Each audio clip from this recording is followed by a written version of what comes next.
ইতিহাসের সবচেয়ে বড় শিক্ষা হলো যে ইতিহাস থেকে কেউ শিক্ষা গ্রহণ করে না।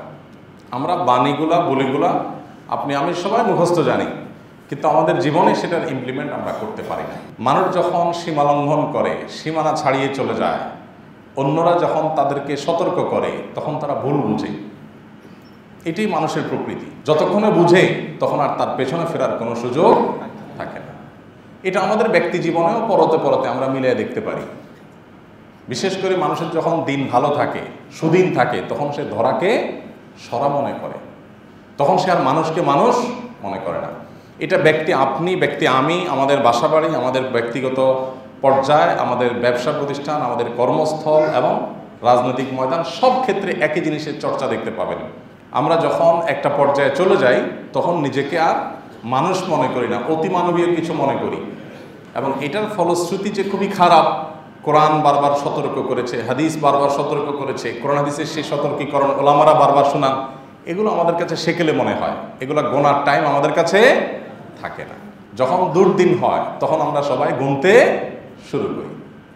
একটা ইন্টারেস্টিং বিষয় আপনাদের সাথে শেয়ার করি। যেহেতু আমরা চ্যারিটেবল অর্গানাইজেশন চালাই, সেবামূলক কাজ করি আসুন্নাহ ফাউন্ডেশনের ছায়াতলে, আমাদের কাছে নানান মানুষ আসে নানান সহযোগিতার জন্য।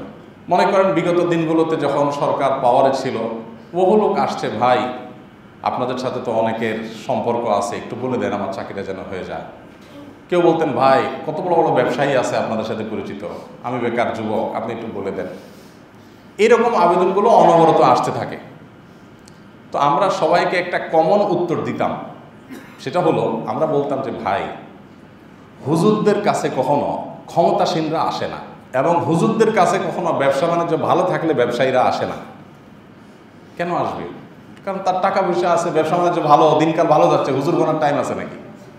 হুজুরদের কাছে আসে কখন?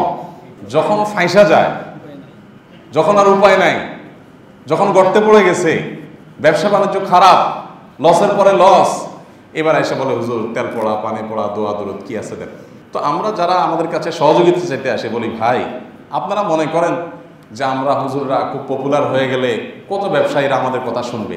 তো বাস্তব কথা হলো ব্যবসায়ীরা আমাদের কাছে আসে, অনেক বড় বড় ব্যবসায়ীরা আসে হলো ফান্দে পড়ার পরে। তখন আর তার কিছু করার থাকে না, বরং পারলে তারে কিছু দিতে পারলে সে আরও খুশি। তখন লোকটাকে কোনো রকম বুঝে আমরা বিদায় করি। হাস্যকর হলেও এটা হলো বাস্তবতা। ঠিক একইভাবে আল্লাহর কথা, রাসূল সাল্লাল্লাহু আলাইহি সাল্লামের কথা, আলেম ওলামাদের কথা মানুষের ভালো লাগে না। এসব নীতিবাক্য শুনতে মন চায় না মানুষের, কারণ দিনকাল ভালো। আর যখন ফাঁসা যায় তখন এরকম দেখবেন বসে থাকে। ছ্যাঁকা খাওয়ার পর দেখবেন যে দাড়ি টুপি রেখে দেয়, মসজিদে এসে বসে থাকে, তসবিহ তাহলিল ছাড়া কিচ্ছু বোঝে না, কারণ সে ছ্যাঁকা খাইছে। যতদিন ছ্যাঁকা না খাইছে ততদিন পর্যন্ত আরে রাখতো তোর এত বেশি কোরআন হাদিস করিস না, তো বেশি বেশি ওয়াজ করার জ্ঞান দিতে আসিস না। এই হলো আমাদের মানবীয় প্রকৃতি। এই ঘটনা থেকে আমরা অন্তত শিক্ষা গ্রহণ করি যে আমাদের ব্যক্তিগত জীবনে জুলুম এবং স্বেচ্ছাচারিতা আমরা পরিহার করবো তো ইনশাআল্লাহ। মনে রাখবেন, আপনি যেই পর্যায়ে যার সাথে জুলুম করবেন, যার সাথে অবিচার করবেন, আজ হোক আর দুদিন পর হোক, এর চরম পরিণতি আপনাকে বরণ করতে হবে। নবী করিম সাল্লাল্লাহু আলাইহি সাল্লামের একটি ঐতিহাসিক হাদিস রয়েছে, কিছু পাপ আছে যেই পাপ, যে অপরাধগুলোর শাস্তি আল্লাহ তাআলা আখিরাতে তো সব পাপের শাস্তি দিবেন, কিন্তু কিছু পাপের শাস্তি আল্লাহ তাআলা দুনিয়াতেও দিবেন। অর্থাৎ এগুলোর শাস্তি দেওয়া ছাড়া আল্লাহ মৃত্যু দিবেন না। সে পাপগুলো কি? সে অপরাধগুলোর মধ্যে থেকে অনেকগুলো হাদিস এই একই শিরোনামে আছে, একই টাইটেলে আছে। তার সবগুলো হাদিসে রিপিটেডলি একটা কথা বারবার উঠে আসছে, সেটা হলো আয-যুলমু ওয়াল বাগয়ু। মানুষের প্রতি অবিচার, সীমালঙ্ঘন, অত্যাচার এমন একটা জিনিস যে আল্লাহ তাআলা অত্যাচারীকে তার অত্যাচারের ফল দুনিয়াতে ভোগ করায়া তারপর ছাড়েন। আখিরাতের শাস্তি তো আছেই।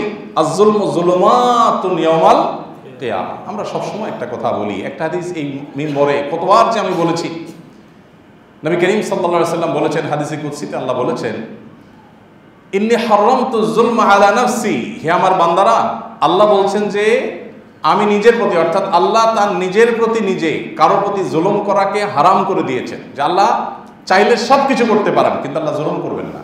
আল্লাহ চাইলে যা খুশি তা করতে পারেন, কিন্তু কারোর প্রতি আল্লাহ অবিচার করবেন। ফালা তাজালামু, অতএব খবরদার কেউ তোমরা একে অন্যের প্রতি জুলুম করবে না। এতদিন যাদের শক্তি ছিল তারা জুলুম করেছে, এখন আপনার শক্তি আসছে, এখন আপনি জুলুম করবেন। এ হলো আমাদের চরিত্র। আল্লাহ সুবহানাহু ওয়া তাআলা কোরআনে কারিমে বিভিন্ন জায়গায় জুলুমের ব্যাপারে আমাদেরকে সাবধান করেছেন, সতর্ক করেছেন। যারা জুলুম করে, যখন করে তখন সে দরাকে সরা মনে করে, কিন্তু আল্লাহ সুবহানাহু ওয়া তাআলা জুলুমের শাস্তি দুনিয়াতে দেন। জুলুমের শাস্তি দুনিয়াতে, পৃথিবীর ইতিহাসে সর্বপ্রথম জুলুম, সর্বপ্রথম অবিচার পৃথিবীতে যে করেছে তার নাম কি? আদম আলাইহিস সালামের ছেলে কাবিল। কাবিল জুলুম করেছে কার প্রতি? তার ভাই হাবিলের প্রতি। তাকে হত্যা করেছে অন্যায়ভাবে। এই যে অন্যায়ভাবে হত্যা করেছে, পৃথিবীর ইতিহাসে প্রথম জুলুম হয়েছে, মানুষদের মধ্যে প্রথম জুলুমের ঘটনা ঘটেছে। আল্লাহ রাব্বুল আলামিন কাবিলের মুখোশকে উন্মোচন করে দিয়েছে। কাবিলের হত্যাকাণ্ডের ঘটনা কত হাজার বছর আগে সেটা আমরা কেউ জানি না।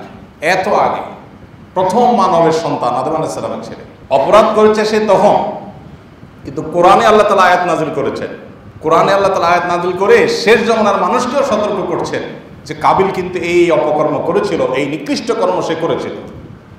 তার মানে জালেমের অপমান, তার লাঞ্ছনা, তার অপদস্থ, এটা আল্লাহ রাব্বুল আলামিন করেন শুধুমাত্র তার যুগে না, কোনো কোনো ক্ষেত্রে যুগ যুগ ধরে তার অপমান চলতে থাকে। এই জন্য যে সমস্ত পাপের শাস্তি দুনিয়াতে হয়, এর ভিতরে একটা হলো জুলুম। আমাদের এই বিষয়ে সতর্ক থাকতে হবে। আমরা কারোর জুলুমের প্রায়শ্চিত্ত দেখে খুব মজা নেই, কিন্তু আমি নিজেও আমার জায়গায় হয়তো কারো না কারোর প্রতি জুলুমে লিপ্ত। নিজের জুলুমের ব্যাপারে আমাদের একেবারেই কোনো নজর থাকে না। বিশেষ করে বাংলাদেশের মানুষের মধ্যে যে হুজুগে ভাব একটু বেশি। আমরা আরেকজনের পরিণতি দেখে খুব হাতে তালি দেই, কিন্তু নিজের পরিণতিও যে একই রকম হতে পারে নিজের কৃতকর্মের কারণে, সেটা আমরা বেমালুম ভুলে থাকি। পৃথিবীর ইতিহাসের প্রথম জালেম কাবিল, সে জুলুম করে তার প্রায়শ্চিত্ত তাকে পেতে হয়েছে, পার পায় নাই। এরপর পৃথিবীর ইতিহাসের বড় বড় নাম করা যে সমস্ত জালেমরা, যাদের জুলুমের জন্য তাদের কুখ্যাতি ছিল, তাদের একটা একটা করে যদি আপনি দেখেন, সবাইকে দেখবেন আল্লাহ তাআলা চরম শাস্তি দিয়েছেন, অপদস্থ করেছেন। ফেরাউন জুলুম করেছে, অবিচার করেছে। কিপ্তি বংশের লোকদেরকে, বনী ইসরাঈলের লোকদেরকে সে তার অধীনে তাদেরকে দাস বানিয়ে রেখেছিল, তাদেরকে হত্যা, তাদের শিশুদেরকে গণহারে গণহত্যা করত। অনেক অবিচার করেছে এবং দীর্ঘকাল আল্লাহ তাআলা তাকে শাসনের সুযোগ দিয়েছেন। দীর্ঘকাল সে ক্ষমতায় ছিল, নিজেকে সে আল্লাহ দাবি করে বসলো। আল্লাহ তাআলা তাকে শুধুমাত্র নদে ডুবিয়ে শেষই করেন নাই। কোরআনে কারীম আল্লাহ বলেছেন, ওয়া কাযালিকা নুনাজ্জিকা লিবাদানিকা লিতাকুনা লিমান খালফাকা আয়া। হে ফেরাউন, তুমি যে জুলুম করেছ, দম্ভ দেখিয়েছ, তোমার পরিণতি, তোমার এই ধ্বংসাবশেষ, এটা দেখার ব্যবস্থা আমি করে দিয়েছি পৃথিবীবাসীকে। কিয়ামত পর্যন্ত তোমার শরীর পচবে না, গলবে না, এটার সংরক্ষণের ব্যবস্থা আমি করে দিয়েছি, যাতে করে পরবর্তীতে যারা আসবে সবাই তোমার এখান থেকে শিক্ষা গ্রহণ করতে পারে। আজও আমরা জানি যে মিশরের পিরামিডে ফেরাউনের সে লাশ সংরক্ষিত আছে। আল্লাহ তাআলা কোরআনে বলে দিয়েছেন যে তোমার লাশ আমি রেখে দিব, পরবর্তীতে যারা আসে তারা যেন শিক্ষা গ্রহণ করে, তাদের জন্য যেন নিদর্শন হয়, আল্লাহর কুদরতের নিদর্শন আর জালেমের পরিণতি। কিন্তু ওই যে ইতিহাসের সবচেয়ে বড় শিক্ষা হলো যে সেখান থেকে কেউ শিখতে চায় না। নমরুদ অবিচার করেছিল ইব্রাহিম আলাইহিস সালামের প্রতি, আল্লাহ তাআলা তাকে তার পরিণতি বরণ করিয়েছেন। আবু জাহাল, আবুল আহাব, উতবা, শাইবা, এরা অবিচার করেছিল মুহাম্মদ সাল্লাল্লাহু আলাইহি ওয়াসাল্লামের প্রতি, মুসলমানদের প্রতি। তাদেরকে আল্লাহ তাআলা একজন একজন করে সবাইকে পাকড়াও করেছেন। আপনি পৃথিবীর ইতিহাসের যত জালেম শাসক ছিল, যত জালেম অপশক্তি ছিল, যত জালেম ব্যক্তি ছিল, একটা একটা করে মিলালে দেখবেন সবগুলো আল্লাহ তাআলা একটা সময় তাদের দম্ভকে চূর্ণ বিচূর্ণ করে দিয়েছে। অতি সাম্প্রতিককালেও যদি আপনি দেখেন, আমেরিকার যে দম্ভ ছিল, তারা গোটা পৃথিবীর সবচেয়ে সুপার পাওয়ার। বহুকাল তারা আফগানিস্তানে ছিল, বেইজ্জত হয়ে, লাঞ্ছিত হয়ে সেখান থেকে মাথা নিচু করে পালিয়ে চলে গেছে। দম্ভ মাটির সাথে মিশে গেছে। আমাদের হাতের সামনে বহু দৃষ্টান্ত আছে, কিন্তু মুশকিল হলো আমরা নিজেরাই সেখান থেকে শিক্ষা গ্রহণ করতে চাই না। অতএব ভাইরা, আসল জুলুমকে আমরা সর্বস্তরে না বলি, সব ধরনের জুলুমকে আমরা না বলতে শিখি। আল্লাহ তাআলা আমাদের সেই তৌফিক দান করুন। যে যেখানেই আছি আমরা মাথায় রাখবো যে কখনো আমরা অন্যের কোনো হক যেন আমার দ্বারা নষ্ট না হয়। যদি হয় দুনিয়াতে যেমন আমার রক্ষা নাই, আখেরাতেও রক্ষা নাই, দুনিয়া আখেরাত উভয়টাই ধ্বংস হবে। আল্লাহ তাআলা কোরআনে কারিমে স্পষ্ট করে বলেছেন, আলা লানাতুল্লাহি আলা যালিমিন, জেনে রাখবে আল্লাহর রহমত, আল্লাহর অনুগ্রহ থেকে জালেমরা বঞ্চিত হয়ে যায়, তারা আল্লাহর রহমত লাভ করবে না। আল্লাহ রাব্বুল আলামিনের রহমত থেকে যদি কেউ মাহরুম হয়, আল্লাহর রহমত যদি প্রাপ্ত না হয়, তাহলে তার ধ্বংস অনিবার্য। আপনারা দেখবেন বিভিন্ন হাদিসে কিয়ামতের ময়দানে আল্লাহ রাব্বুল আলামিনের অনুগ্রহ নানাভাবে মানুষের প্রতি হবে, সেটা বর্ণনা হাদিসে রয়েছে। এক একজনকে আল্লাহ তাআলা এক একটা ছুতো দিয়ে পার করে দিবেন। অনেক পাপ করেছে জীবন, ছোট্ট একটা উজুহাতে, ছোট্ট একটা তার ছোট কোনো ভালো কাজ হয়েছে, এটার উসিলা আল্লাহ তাকে মাফ করে দিয়েছেন। এরকম বহু রহমত আল্লাহ তাআলা করবেন। আপনারা সেই হাদিসে শুনেছেন যে একজন ব্যভিচারী নারী সারা জীবন পেটের দায়ে ব্যভিচার করত। একটা কুকুরকে নিজের ওড়না ভিজিয়ে পানি পান করিয়েছেন, পিপাসার্ত কুকুরের কষ্ট দূর করেছেন, আল্লাহ রাব্বুল আলামিন তাকে মাফ করে দিয়েছেন। মূলত সে তার পাপের জন্য এতটুকু ভালো কাজ করে তার মাপ পাওয়ার উপযুক্ত সে না, কিন্তু আল্লাহ তাআলা আপন অনুগ্রহে তাকে মাফ করে দিয়েছেন। এরকম বহু অনুগ্রহ আল্লাহ করবেন। আল্লাহর অনুগ্রহ ছাড়া আমরা কেউই জান্নাতে যেতে কেউই পারবো না। কারণ আমাদের যদি কর্মকাণ্ডগুলোকে পর্যবেক্ষণ করা হয় এবং আল্লাহ সুবহানাহু ওয়া তাআলার যে টেকনোলজি, যদিও সেটাকে টেকনোলজি বলা যায় না, বোঝার জন্য বলা, আল্লাহর যে হাই টেকনোলজি, সেটা দিয়ে আমাদের সমস্ত কর্মকাণ্ডগুলোকে মনিটর করার পর আমরা নিজেরাই দেখতে পারবো কত জায়গায় লাল দাগ দেওয়া, আমার নামাজে লাল দাগ দেওয়া, আমার কথার মধ্যে লাল দাগ দেওয়া, আমার ওয়াজ নসিহতে লাল দাগ দেওয়া, 1 ঘন্টা ওয়াজ করতে গিয়ে 10টা আমার অ্যাটিটিউডে ভুল ছিল, শব্দচয়নের ত্রুটি ছিল, বোঝানোতে ভুল ছিল, রেফারেন্সে ভুল ছিল, আমার ভালো কাজেও বহু ত্রুটি আছে, মন্দ কাজ তো বহুই আছে। আল্লাহ যদি একটা একটা করে সবগুলোর বিচার করেন, তাহলে জান্নাতে যাওয়ার কোনো পথ আসলে খোলা। তাহলে জান্নাতে যেতে হলে আমার আপন চেষ্টা শতবার থাকার পরও আল্লাহর অনুগ্রহের মুখাপেক্ষী আমাকে হতে। কিন্তু যারা জুলুম করবে মানুষের প্রতি, আল্লাহ বলেছেন আল্লাহ লানাতুল্লাহি আলা যালিমিন, আল্লাহর রহমত থেকে তারা বঞ্চিত থাকবে, আল্লাহ তাদের অনুগ্রহ করবেন না যারা মানুষের প্রতি অবিচার করবে। অতএব ভাইরা আমার, আমাদের বাসার গৃহ পরিচারিকা, আমাদের অধীনস্থ কাজের লোকজন, আমাদের দারোয়ান, আমাদের কাজের লোক, আমাদের ছোট ছোট কর্মচারী, আমাদের অধীনে কাজ করা কর্মকর্তা, আমাদের কাস্টমার, আমাদের পরিচিত লোকজন, আমাদের অপরিচিত লোকজন, মুসলমান তো বটে, অন্য ধর্মাবলম্বী মানুষ তো বটে, অন্যান্য পশু পাখি, কারোর প্রতি অবিচার মুসলমানের জন্য কোনো অবস্থাতে মানায় না। কিন্তু দুঃখজনক হলেও সত্য যে আমরা নামাজের গুরুত্ব যতটা বুঝেছি, দাড়ি টুপির গুরুত্ব যতটা বুঝেছি, আমরা রোজার গুরুত্ব যতটা বুঝেছি, আমরা জুলুম ত্যাগের এই ব্যাপারটির গুরুত্ব ততটা বুঝতে পারি নাই। অতএব চলমান ঘটনাবলী থেকে শিক্ষা গ্রহণ করে আমাদেরকে নিজেদের সংশোধন করতে হবে এবং শিক্ষা নিতে হবে। আগামীকাল কি হবে সেটা আজকেও আমি বলতে পারি না। জালিমকে আল্লাহ তাআলা পাকড়াও করবেন এবং নিশ্চিতভাবে যদি সে বিশ্বাস করত, তাহলে সে আগে থেকেই জুলুম থেকে বিরত থাকতো। আল্লাহ রাব্বুল আলামিন আমাদের সবাইকে এ থেকে শিক্ষা গ্রহণ করার তৌফিক দান করুন। জুলুমের যে সমস্ত পরিণতি সেগুলো অনেক, আমি সেদিকে যাব না। একটা পরিণতির কথা শুধু বলতে চাই, তা হলো জালেমকে আল্লাহ লাঞ্ছিত করেন।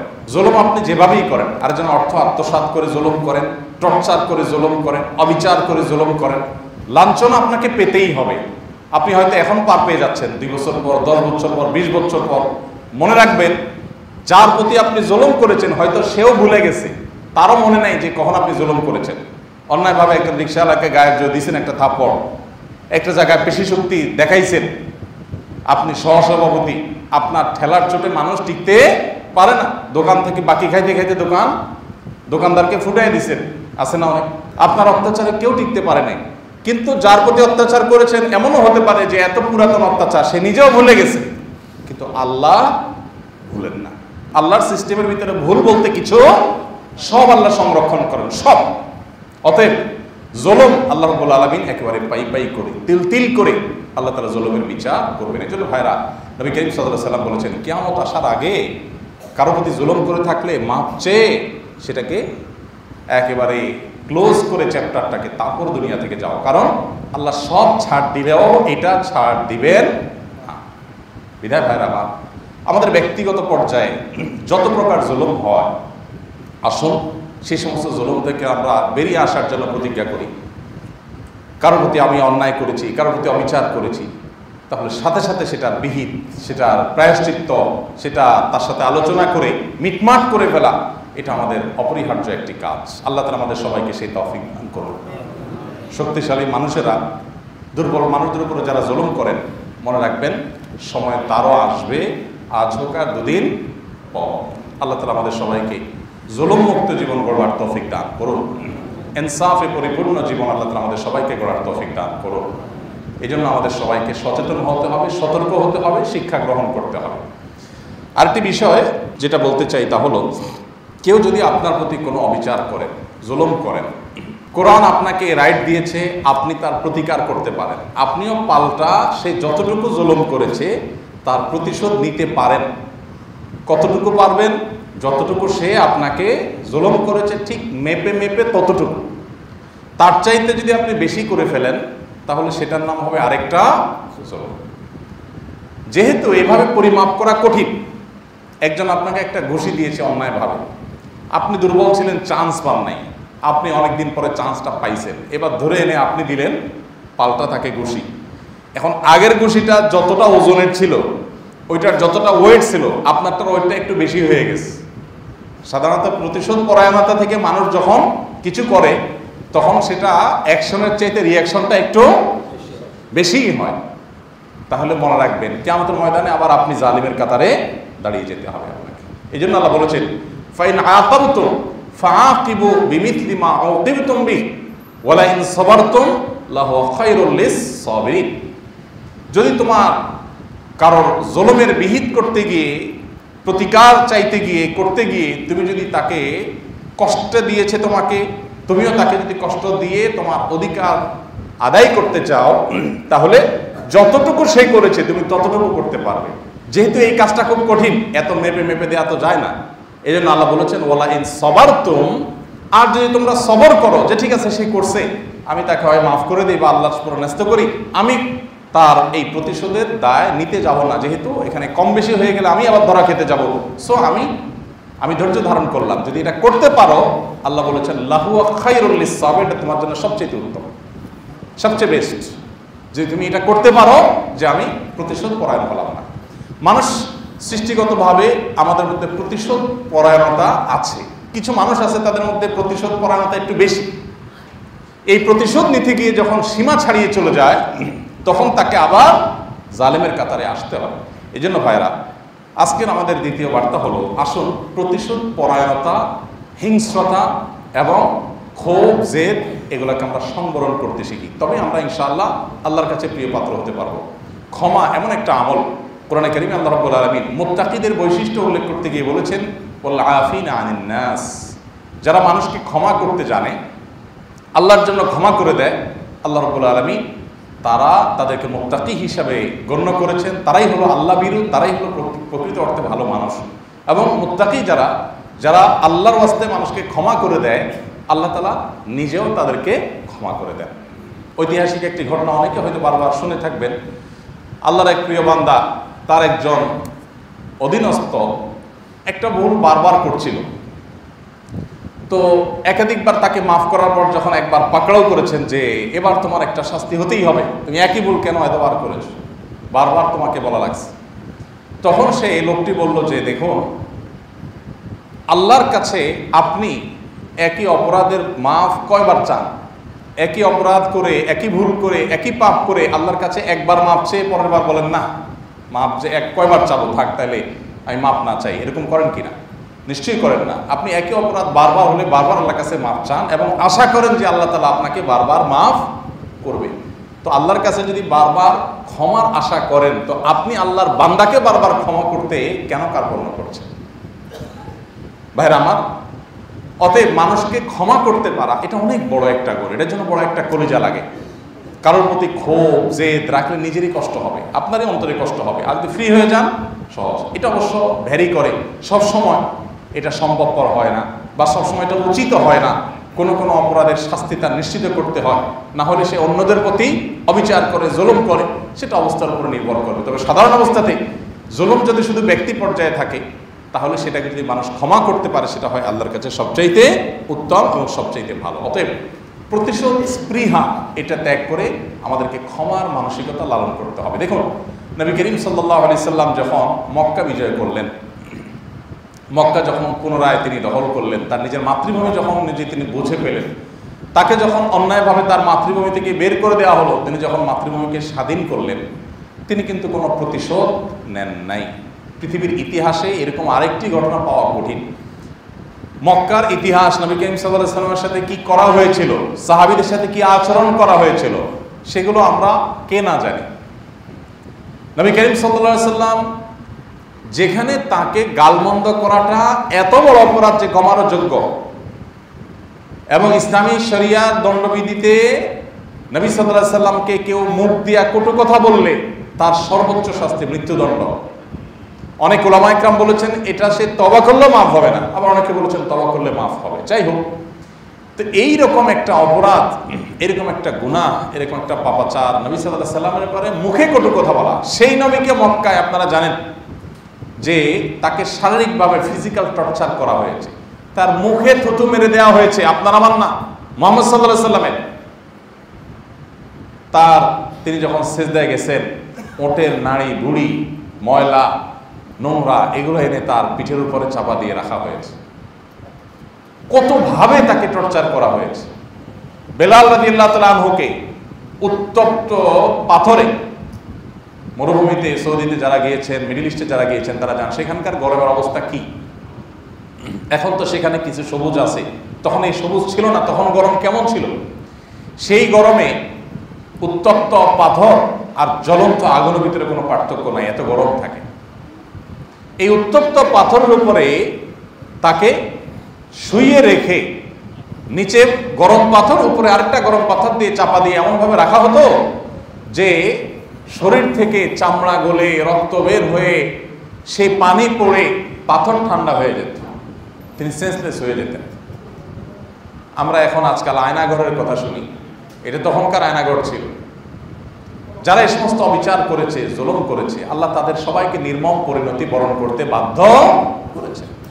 এক একজন সাহাবী, সুমাইয়া রাদিয়াল্লাহু তাআলা আনহা একজন নারী, কি নির্মম ভাবে বর্ষার আঘাতে তাকে হত্যা করা হয়, শাহাদাত বরণ করতে হয়।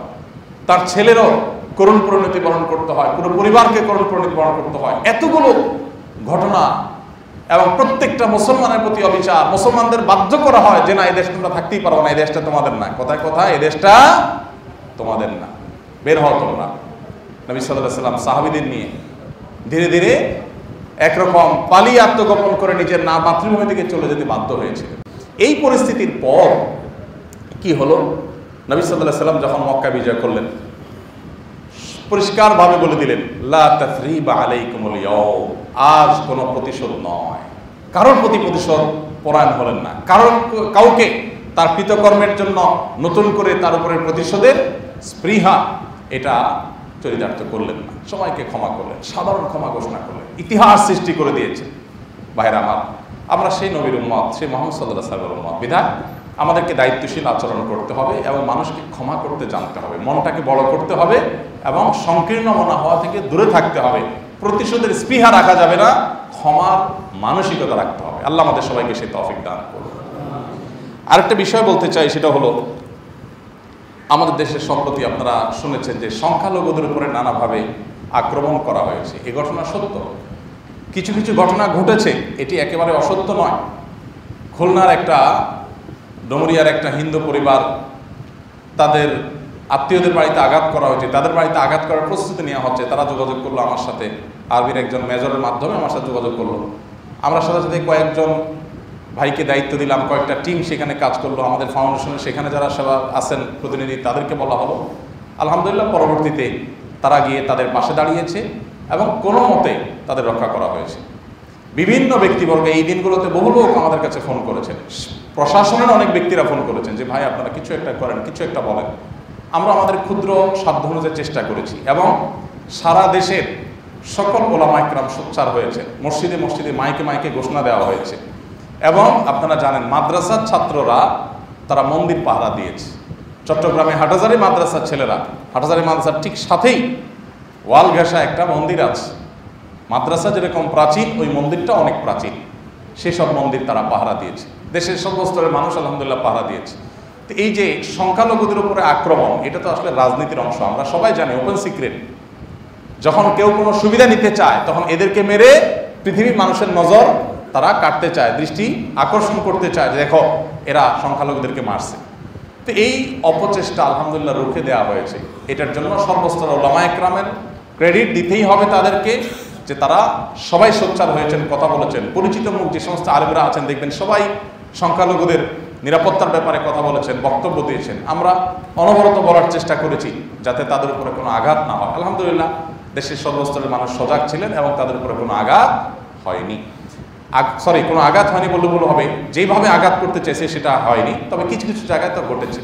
আমি এখানে একটু বলতে চাই, এই নেগেটিভ কথার মধ্যে একটা পজিটিভ কথা, সেটা হলো সবসময় আমি বলার চেষ্টা করি আমাদের এই দেশে অন্যান্য ধর্মাবলম্বী যারা, সংখ্যালঘু শব্দটি বললে মনে হয় তাদেরকে আমরা একঘরে করছি বা তাদেরকে আমরা তাচ্ছিল্য করছি, আসলে সংখ্যায় কম এটা বোঝানো হয়। কিন্তু এই কথা বললে যদি তাদের প্রতি আমাদের তাচ্ছিল্যের কোনো ভাব আসতে পারে বলে মনে হয়, আমরা এটা না বললাম। অন্য ধর্মাবলম্বী যারা আছে, হিন্দু, খ্রিস্টান, বৌদ্ধ, এই মানুষগুলো তাদের প্রতি যত এই সমাজে যতটা টুকটাক বিচ্ছিন্ন ঘটনা ঘটে অবিচারে, আমাদের আশেপাশের দেশগুলো যদি আমরা দেখব সেগুলোর তুলনায় মুসলমানরা বার্মাতে, মুসলমানরা ইন্ডিয়াতে যতটা নির্যাতিত, সেই তুলনায় আমাদের এই এলাকাতে সকল ধর্মের অন্য ছোট ছোট ধর্মগুলোর বা সংখ্যায় কম যে সমস্ত মানুষগুলো আছে অন্যান্য ধর্মাবলম্বী, তারা আমাদের এখানে তাদের তুলনায় আলহামদুলিল্লাহ শতগুণ ভালো আছে। আমরা দাঙ্গা, ধর্মীয় দাঙ্গা, যেটা ধর্মের মানুষের মধ্যে দাঙ্গা, যেটা আমরা ঐতিহাসিক অনেকগুলো ঘটনা জানি। ইন্দোনেশিয়াতে মুসলমান খ্রিস্টান দাঙ্গা, শত শত হাজার মানুষ হতাহত হয়েছে, রক্তের বন্যা বয়ে গেছে। ভারতে গুজরাটে, সেখানে দাঙ্গা বললে ভুল হবে, সেখানে মুসলমানদের কচুকাটা করা হয়েছে। বার্মাতে কি হয়েছে তার সাক্ষী তো রোহিঙ্গারা। তো অন্যান্য ধর্মাবলম্বীর প্রতি অবিচারের যে দৃষ্টান্ত, খারাপ দৃষ্টান্ত আশেপাশের দেশগুলোতে আছে। চায়নাতে উইগুরের মুসলমানদের কি অবস্থা আমরা জানি, বার্মাতে রোহিঙ্গাদের কি অবস্থা হয়েছে আমরা জানি, গুজরাটে মুসলমানদের কি কচুকাটা হয়েছে, এখনো কয়দিন পর পর কাশ্মীরে কি হয়েছে, অন্য জায়গায় কি হয় আমরা জানি। সেই তুলনায় আমাদের দেশে অন্যান্য ধর্মাবলম্বীরা তাদের চাইতে শতগুণ ভালো আছে আলহামদুলিল্লাহ। সেসব লোকেরা যখন আমাদেরকে সবক শুনাইতে আসে আমার খুব খারাপ লাগে, আমার খুব কষ্ট হয় যে চাল নিয়ে আসছে সুইকে বলার জন্য, যদি সুই তুমি মানুষ হয়ে যাও। তোমার ওখানে সংখ্যালঘুদের প্রতি কি অবিচার করা হয় সেটা তুমি জানো, গোটা বিশ্ব জানে, তোমরা আমাদেরকে নসিহত করতে আসো। এরপরও বলি, আমাদেরকে আত্মতুষ্টিতে ভুগলে হবে না, আমাদের আরো দায়িত্বশীল হতে হবে যে অন্য ধর্মাবলম্বীরা তারা কেউ যাতে আমাদের দ্বারা কোনোভাবে অবিচারের মুখোমুখি না হয়, তারা যাতে আমাদের কোনো টর্চারের মুখোমুখি না হয়। আল্লাহ আমাদের সবাইকে দায়িত্বশীল আচরণ করার তৌফিক দান করুন। আমরা সবাই আপন জায়গা থেকে চেষ্টা করব, খেয়াল রাখবো যাতে কেউ কোনোভাবে এটা করতে না পারে। শহরে এগুলো খুব বেশি একটা হয় না, গ্রামাঞ্চলে অনেকে হয়। তো আমাদের প্রত্যেকেরই তো কোনো না কোনো গ্রামের সাথে লিঙ্ক আছে। আমরা অনুগ্রহ করে যার যার গ্রামে দায়িত্বশীলদেরকে বলে দিব যে খবরদার মুসলমানদের দুর্নাম যেন আর না হয়, অন্য ধর্মাবলম্বীদেরকে অন্যায়ভাবে তাদের উপাসনালয়, তাদের ঘরবাড়ি, তাদের স্থাপনাগুলোতে কেউ যাতে ফুলের টোকাও দিতে না পারে। সবাই সেটাকে সর্বোচ্চ নিশ্চয়তা দিতে হবে। কেউ যদি ব্যক্তিগতভাবে কোনো অন্য ধর্মাবলম্বী অন্যায় করে থাকে, তাহলে আইন আছে, প্রশাসন আছে, দেশের যে চলমান যে অচল অবস্থা এটা তো থাকবে না, এটা কেটে যাবে ইনশাআল্লাহ। অতএব যথাসময় তাদেরকে আপনি বিচার মুখোমুখি করান, কিন্তু আইন নিজের হাতে তুলে নেবেন না। আইন নিজের হাতে তুলে নিলে কি হবে? অরাজকতা হবে। তখন আপনার মতে আমি, আমার মতে আপনি অপরাধী, একে অন্যকে খুনাখুনি শুরু করে দিবি, অশান্তি সৃষ্টি হবে এবং এই ফাসাদের কোনো পরিণতি ভালো কখনো হবে না। বিদায় আমরা প্রত্যেকে যার যার জায়গা থেকে দায়িত্বশীল আচরণ করি। আল্লাহ তাআলা আমাদের সবাইকে সেই তৌফিক দান করুন। সংখ্যালঘুদের আমরা যতটা নিরাপত্তা দিতে পারবো, আমাদের মুখ এজ এ মুসলিম তত বেশি উজ্জ্বল হবে। এবং ইসলামও আমাদেরকে সে কথা বলে, অন্যায়ভাবে কোনো অমুসলিমের প্রতি কোনো অবিচার করার সুযোগ, আঘাত করার কোনো সুযোগ ইসলামে মোটেই নেই। বিধায় সেই জায়গা থেকে আমরা আপ্রাণ চেষ্টা করব। আমি আলহামদুলিল্লাহ অনবরত গত কদিন বলে যাচ্ছি, গতকালকে দেখলাম কলকাতার আনন্দবাজার পত্রিকা আমার নাম উল্লেখ করে আলহামদুলিল্লাহ তারাও আমার ভূমিকার স্বীকারোক্তি দিয়েছে যে উনি সহ অনেকে চেষ্টা করে, আর অনেকের কথা বলেছেন। তো আমরা চাই যে আপনারাও সবাই দায়িত্বশীল হন, শুধুমাত্র আজকের এই পরিস্থিতিতে না, সবসময়। কখনো অন্য ধর্মাবলম্বীদেরকে আঘাত করার এই ভীরুতা কোনো মুসলমান করতে গেলে তার কালো হাত ধরে ফেলবেন যে তুমি যেটা করছো ইসলামের সর্বনাশ করছো।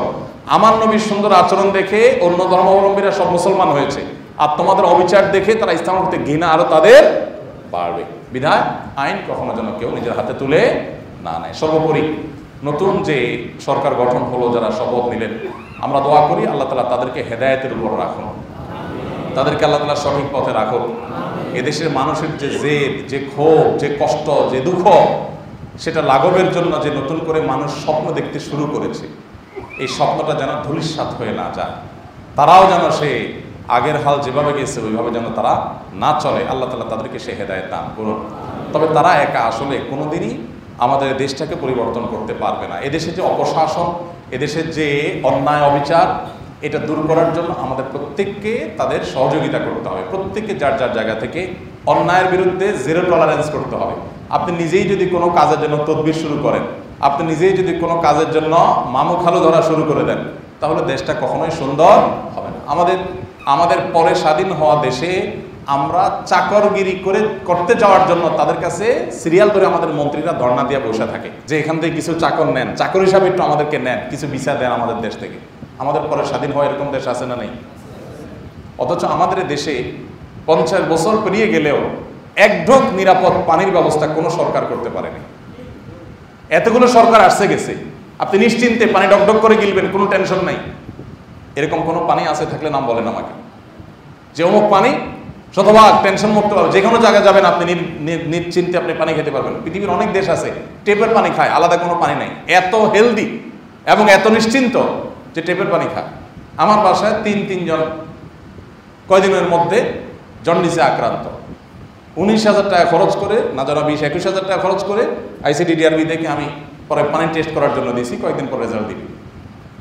অর্থাৎ এক ঢোক নিরাপদ পানি যে কোনো জায়গায়, বাংলাদেশের যে কোনো জায়গা থেকে নিশ্চিন্তে আপনি পানি পান করবেন, এরকম এক ঢোক নিরাপদ পানির ব্যবস্থায় দেশে 50 বছরে কোনো সরকার করতে, নিশ্চিন্তে যে কোনো দোকান থেকে কোনো একটা খাবার কিনে আপনি খাবেন, মুদি দোকান থেকে, ফুডের দোকান থেকে, নিশ্চিন্তে যে হেলদি খাবার, আপনার কোনো অসুবিধা হবে না। আপনি একটা আম কিনে খাবেন, কোনো ভয় নাই, কোনো খারাপ কিছু থাকবে না। আপনি একটু কিছু ভাজা পোড়া কিছু খাবেন, সেখানে খারাপ কিছু দিবে না। এরকম নিশ্চিন্তে খাবারের মতো কোনো একটা খাবারের আইটেম এদেশে 50 বছরে কোনো সরকার নিশ্চিত করতে পারে নাই। এটা কি অসত্য না সত্য? আমাদের জীবনের নিরাপত্তা নাই, আমাদের কোনো কিছু নেই। আমি একটা কথা বলি, যতটুকু উন্নতি এদেশে হয়েছে তার সবটুকুন সাধারণ মানুষের প্রচেষ্টা হয়েছে। কোন সরকারের প্রচেষ্টায় এই উন্নতি হয়নি, সাফ কথা। কিছু কিছু অংশগ্রহণ তাদের আছে অবশ্যই, কিন্তু ডেফিনেটলি দিন শেষে প্রবাসীদের রেমিটেন্স, গার্মেন্টস সেক্টরের ব্যবসায়ীদের টাকা, দিন শেষে এগুলা উন্নতি করেছে। বরং দুর্নীতির মাধ্যমে, অপশাসনের মাধ্যমে যতটুকু ক্ষতি হয়েছে ততটুকু তারা করেছে। এটা এককভাবে আমি কোনো সরকারকে দায় দিচ্ছি না, যতগুলো সরকার গেছে কম বেশি সবাই দায় আছে। এই অবস্থার আমরা পরিবর্তন চাই কি চাই না? সবাই চাই। যদি চাই তাহলে আমার নিজেকে সোজা রাস্তায় আমি গাড়িটা সঠিকভাবে চালাইতে হবে, বাইকটা আমি সঠিক ট্র্যাকে চালাইতে হবে, আমি নিজে ময়লাটা যেখানে সেখানে ফেলতে পারবো না, আমাকে দায়িত্বশীল হতে হবে। আমরা সবাই চাই, কিন্তু আমি নিজে করতে রাজি না। আমরা চাই যে আমাদের কিছু ইয়াং ছেলে ফেলে তারা এখন আসছে, তারা কোনো একটা মন্ত্র বলে ফুদেক আর আমার দেশটা সিঙ্গাপুর হয়ে যাক। এটা কি সম্ভব? আমরা যদি নিজেরা সিঙ্গাপুরি মানসিকতা না রাখি তাহলে দেশ কোনোদিনই সিঙ্গাপুর হবে না, দেশ কখনো ভালো হবে না। অতএব এই অপশাসন এটা দূর করার জন্য রুট প্যানেল থেকে, একদম আমাদের ঘর বাড়ি থেকে শুরু করতে হবে, মহল্লা থেকে শুরু করতে হবে। জুলুমকে সর্বস্তরে আমরা না করব, জালেম যেখানে হোক তার হাতকে আমরা থামিয়ে দেব ইনশাআল্লাহ। চেষ্টা করা যাবে না, কোথাও কোনো জুলুম হতে দেওয়া যাবে না। আল্লাহ তাআলা আমাদের সবাইকে সেই অবস্থায় যাওয়ার তৌফিক দান করুন, সেই পরিস্থিতি আল্লাহ তাআলা আমাদের সবাইকে দান করুন। জাযাকুমুল্লাহ খাইর। আস-সুন্নাহ ফাউন্ডেশন, উম্মার স্বার্থে সুন্নাহর সাথে।